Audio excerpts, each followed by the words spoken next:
ইমরান হোসেনের নেতৃত্বে জেলা অফিসে যে সমস্ত ভাইরা শৃঙ্খলা বিভাগে ছিলেন, শৃঙ্খলা বিভাগ এবং ওখানে আমার সাথে যারা ছিলেন সকলকে আমি মঞ্চের সামনে আসার জন্য যেখানে থাকুন না কেন মঞ্চে দেখা করেন।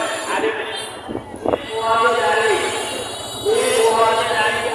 মঞ্চে দেখা করার জন্য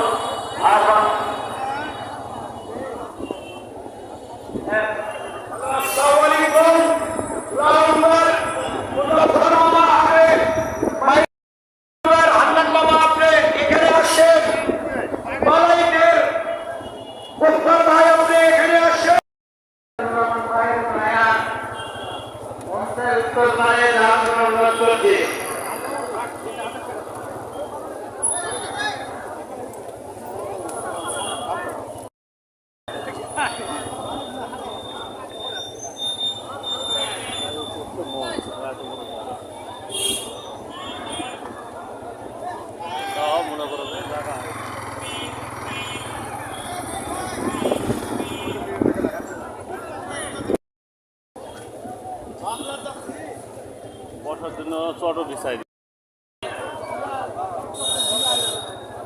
এটা হলো একটা মন শান্তি, বুঝতো। আমি আগে আসতে জানি না যে প্রথম থেকে কখন, নাহলে আমি